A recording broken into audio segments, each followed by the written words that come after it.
evening, ladies and gentlemen. Welcome to our program, the first episode of Constitutional Rescue through Oneness TV. This is your Prince Altres, Cabrera, Dios, and we have here the group chairman of Project Galileo, who is Mr. Christopher Wolf Crutcher, and he will tell all the things for the Project Galileo, what it's all about, and to give all the inspiration for the Filipino people to build a just and humane society. And this actually is being presented by Philippines Recaneli Mother International Foundation, the voice for global solutions on poverty incorporated, of course in cooperation with Project Galileo, and as well as in cooperation with Police Community Affairs and Development Group by Director Police Brigadier General Joselito M. Daniel. So we would like to welcome Mr. Crutcher to this episode for our Oneness TV Constitutional Rescue. We are a member of Kapisanan ng Broadcaster ng Pilipinas. Mr. Crutcher, good evening. So it's our pleasure for us to actually give us all the details about the Project Galileo. Is it our humble beginning to perform and disseminate all vital informations about your project? All right, kindly inform the public about that. Indeed. First of all, I'd like to thank Prince Altres for inviting me into this broadcast and to have the opportunity to discuss the project publicly and openly, since we have made a strong commitment to this country. And one of the things, I guess to begin with, what is Project Galileo? And I'll do my best to summarize. I've worked on this project for 12 years. There's a lot of development that we've done.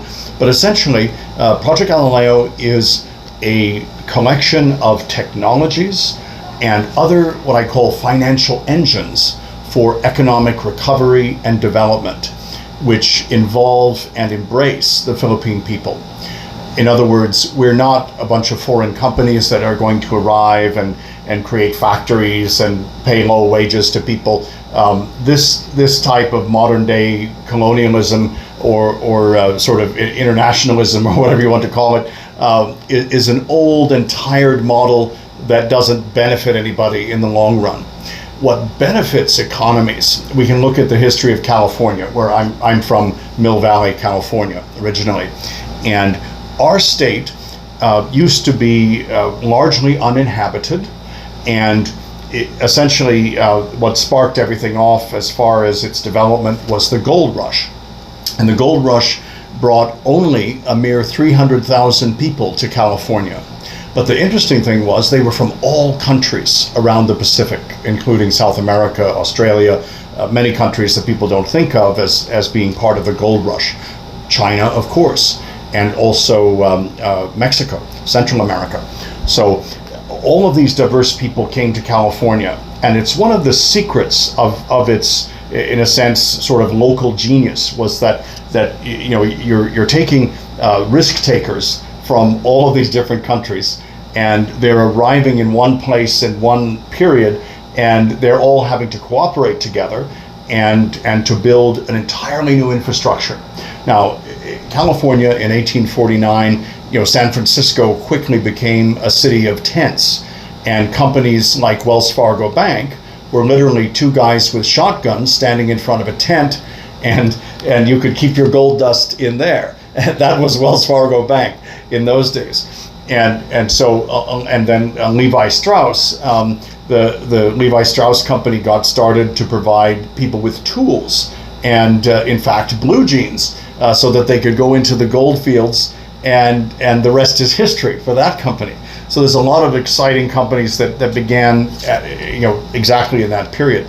But I guess what I'm trying to say is that California had two important financial engines, and those engines were stock exchanges, junior stock exchanges, whereby even if you didn't have a lot of money or your company had no history, but you just had a very good idea of what you wanted to do, you could get together a few investors behind you and go in and list on this exchange.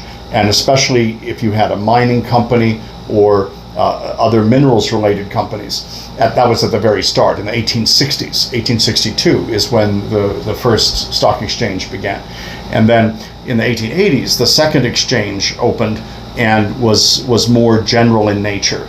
but agriculture, such as the California wine industry, and real estate development, and everything that exists today in California was originally given birth to by these two junior exchanges.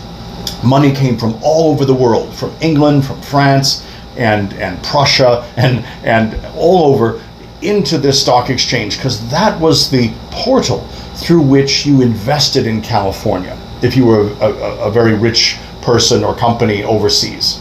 So even when there was no computers, no Facebook, no good telecommunications, California grew at an amazing rate and became a very, very wealthy state. The richest man in the world was William Ralston, who in the 1870s owned the Bank of California.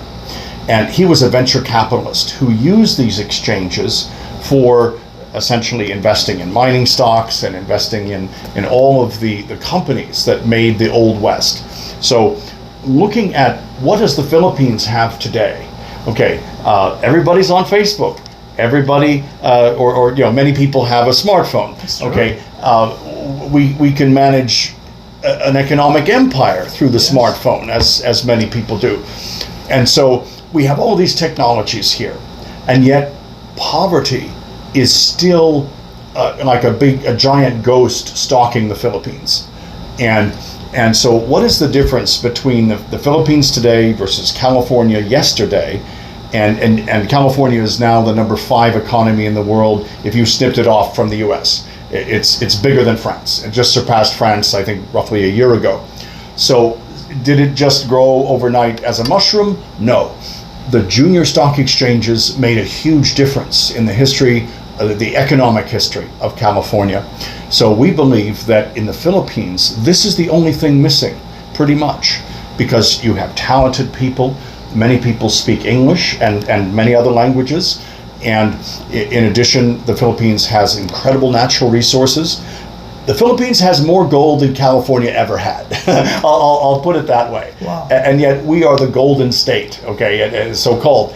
And anyway, if you look at what the Philippines has versus what it does not have, it has a lot more than it does not have. But if we can say what it does not have, it's a way for entrepreneurs who have great technologies, great ideas about or properties or mining properties or agriculture that they wish to develop. There's no place for them to go and get capital. There is a band of very wealthy people in the Philippines that if you go to them for capital, they'll probably say to you, well, 90% is mine and 10% is yours, or maybe worse. And that's not economic development. Economic development is to get international investors to buy small pieces of companies through a junior stock exchange, and SMEs, small to medium-sized enterprises, and to build them up and to have them be the next Apple, the next Google, the next Autodesk Incorporated. These are the stories that California has given birth to, where people started with no money within my lifetime, within recent history. Clothing company like the Banana Republic used to be a small store in Mill Valley where I grew up, and now it has become a huge enterprise and eventually bought out by the Gap, and for a huge amount of money. And so why doesn't the Philippines have more stories like this? There's a young man in Moose Jaw, Canada, who is 17 years old. I recall this from the 1990s. He was 17 years old, and he created an app and sold it and made $70 million. Wow. And he didn't have more than a laptop and, of course, a very smart mind. But bottom line, there's people in the Philippines that have this type of intelligence and talent and innovations. They have no access to capital. So the minute that we start this sort of economic revolution of providing capital to young people, or it doesn't matter their age. I'm 56, so I'll say it doesn't matter the age. But the minute you start providing capital to these innovations, that's economic development. Then you can have a series of stock listings, build up the companies, build up employment, train more people, especially then young people from universities, getting out of university, to adopt the skills where they're competitive internationally, in teams of high-tech development, especially fintech nowadays, which means financial technologies, everything from cryptocurrencies to virtual wallets to ways of transmitting funds across borders, which are, that's all about programming. So bottom line, the Philippines is rich with young people who have these skills already, as far as the basic skills, and they just need that entrepreneurial spark. If it comes from overseas, that's okay. Yes. But there's a lot of it that's already here. Mm-hmm. So let's say that there's a young, ambitious person who wants to start a company, which is a marvelous idea. Okay, maybe they don't have a technology.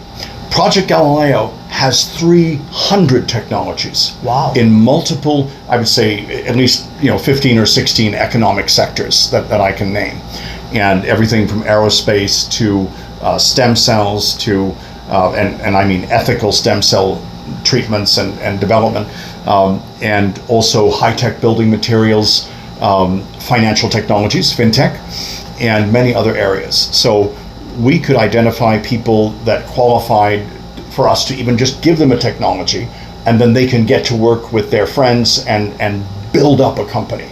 And that's how California became what it is.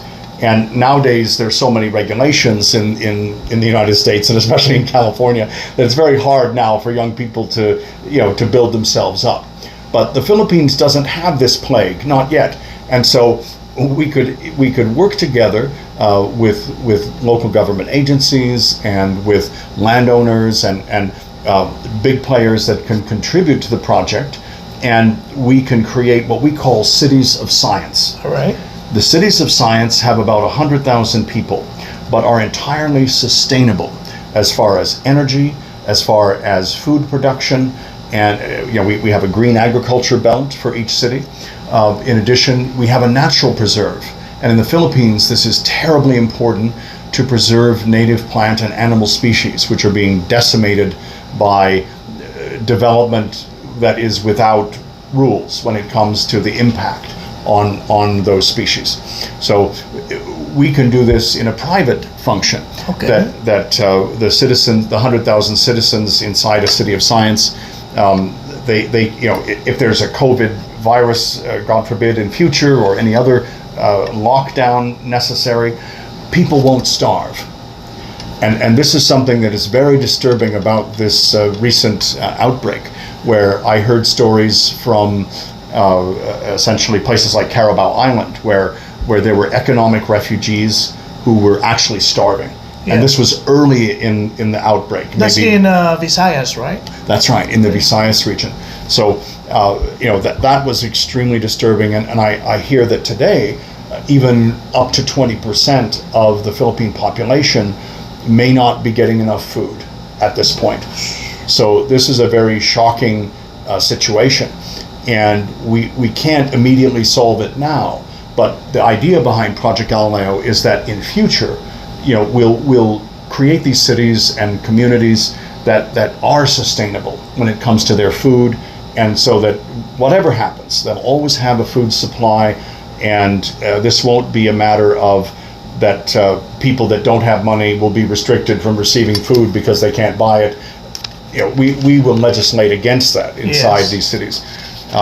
As far as the workers who build the cities, which let's say it's about 5,000 workers, we also believe in a degree of social justice, and and I must preface this by saying that we are neither socialist nor libertarian. We have just a very new way of thinking, if we can put it that way.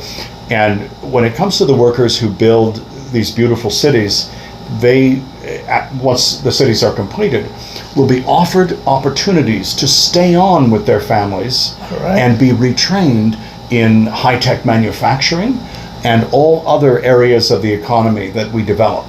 So they have work already. They will be having work there. That's right. Okay. They'll essentially be guaranteed a job once their construction period finishes. I've seen in the United Arab Emirates, and I've lived and worked in 47 countries, and the UAE is one of them. And I saw examples of workers from, Bangladesh and Pakistan and countries that are much poorer than the UAE. Once they're finished with the building, out you go. All right. And they cancel their visas and goodbye. And the people that built things like Dubai, for instance, has a lot of very beautiful shopping centers and buildings. The people that construct these are essentially just told, okay, thank you very much. We appreciated your labor, your talent. You've built some of the most beautiful structures in the world. Goodbye. Oh, wow. and then what happens to their families? They have no more job after that. It's a disaster. It's an ugly policy. So we will not do that to people. Yeah. Actually, Mr. Crutcher, excuse me. In connection to the things that you have mentioned to the public, there is a provision in our Constitution here in the Philippines, 1987 Philippine Constitution. Allow me to read this one so that it has the connection where we can help the Philippine government just despite of the COVID or the pandemic. Just the idea of how to prepare.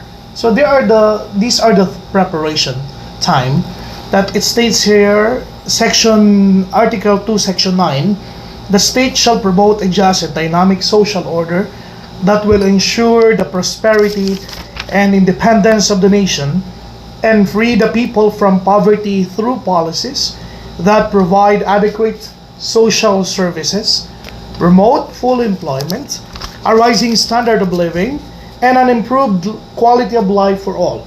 So meaning to say the foundation, our foundation in cooperation with Project Galileo, tends to provide the Philippine government a help to implement this actually provision, where in fact is going to be a great impact to the whole world, that through this Philippines Recaneli Mother International Foundation and Project Galileo, with the help of the Almighty God's power, basically this is going to be implemented. So I'm very glad that this is in connection to the things that you have mentioned, and would like again to hear a lot of things from your Project Galileo's end.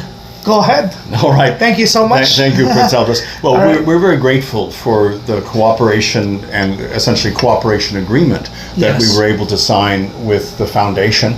And in this case, the foundation is a combination of patron and partner, in that we are not so well established in the Philippines at this point. We've just arrived, in a sense, to initiate the land phase of the project, where we're looking for joint ventures and other opportunities, long-term leases, to acquire the land for Cities of Science. All right. We're also looking to support indigenous people within our project. Okay. And so we're also very open and interested in working with, to perhaps make an agreement for the acquisition or long-term lease of indigenous land, and thereby assisting a given indigenous people, one or more, at the beginning of our project, to help preserve their culture, allow them to prosper, because we have something very special inside the project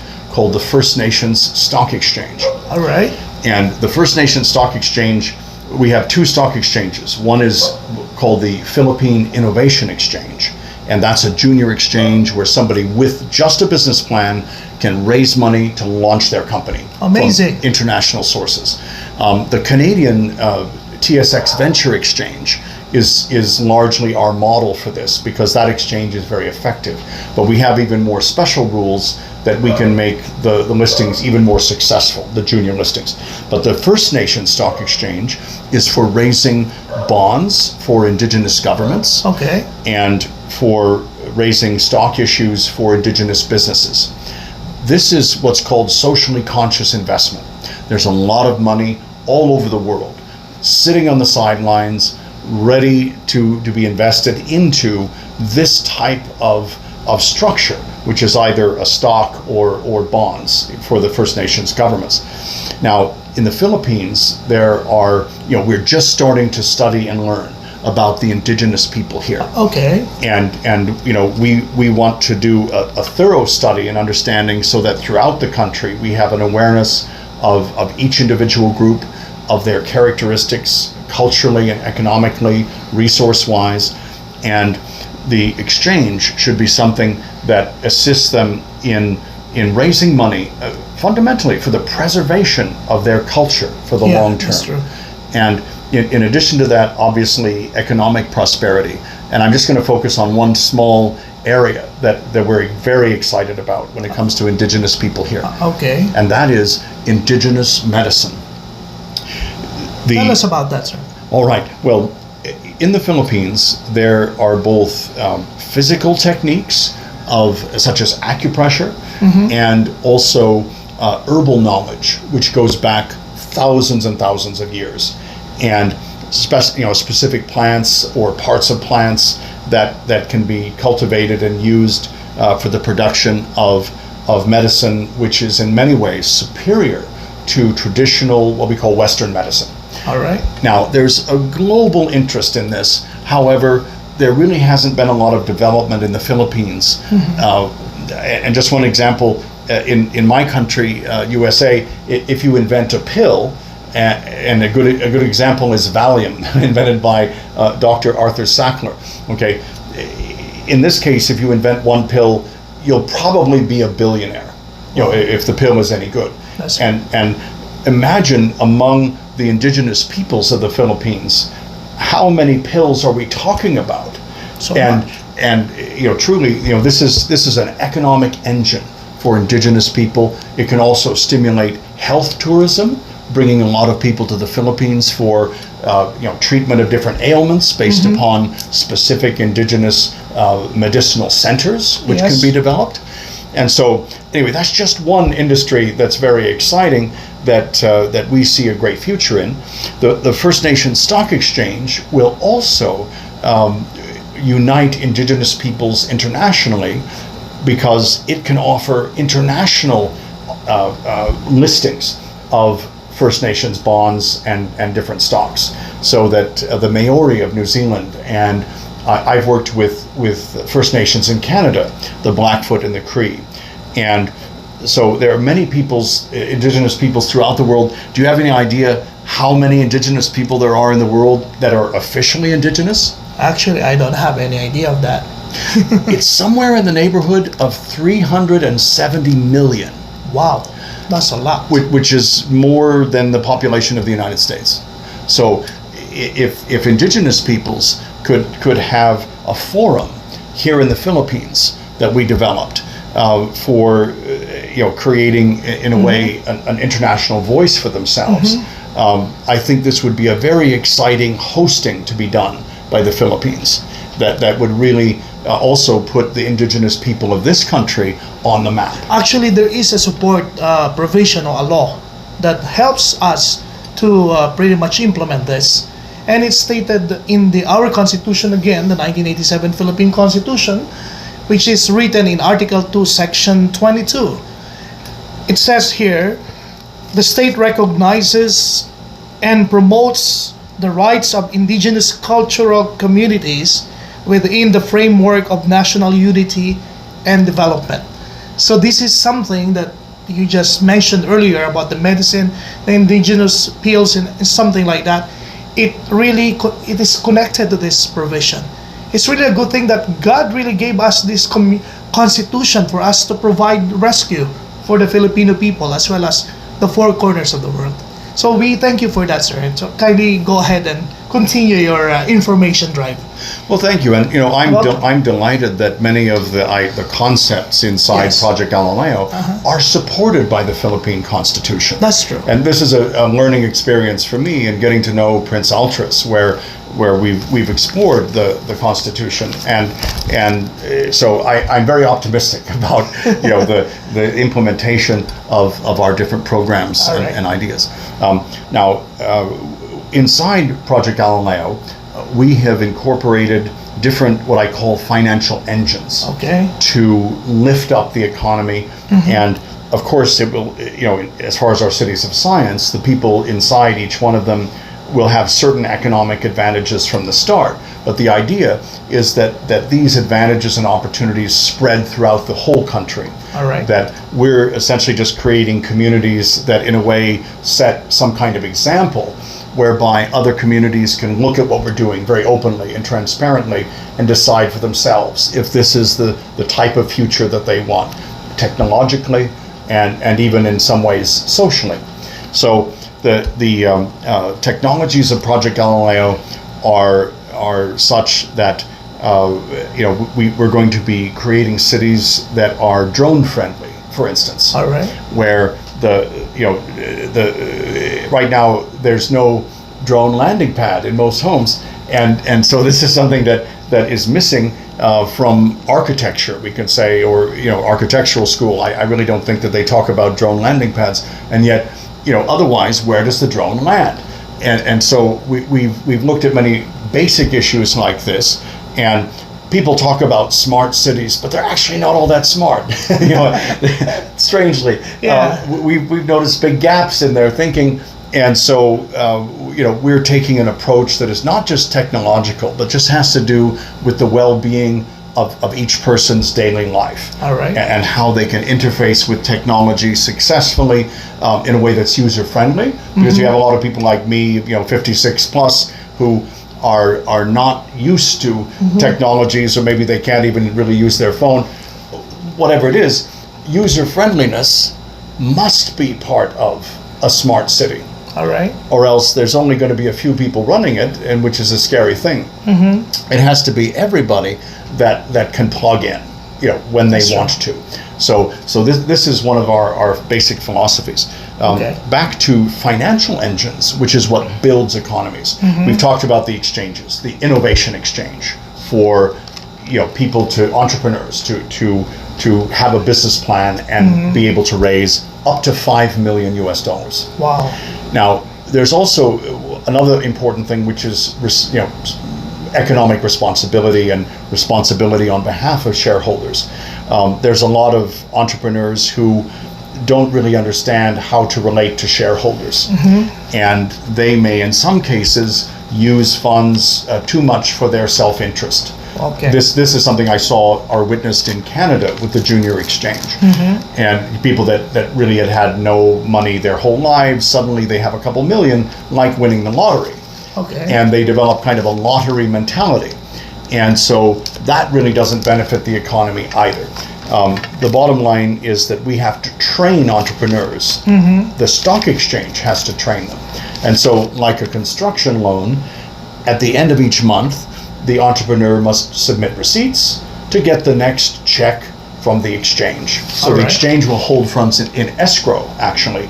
And so very much like a construction loan, that a bank will use this procedure. It's a very wise procedure, and it prevents abuses of investors' capital. And if somebody's, like if they take $100,000 of their offering and they go have a big party in Boracay, the exchange is going to say, no, you have to change your board of directors, and you have to recompense the company, with your own pocket. So, there are going to be strong rules about uses of funds which don't exist even in Western exchanges, and this will help the reputation of the Innovation Exchange and also the First Nation Stock Exchange.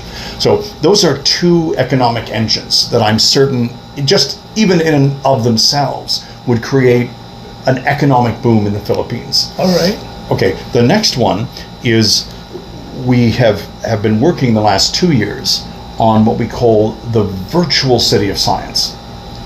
Now, the terrestrial cities of science, as we call them now, have 100,000 people each in different locations, and each one has its own economic specialty so that they don't compete with each other.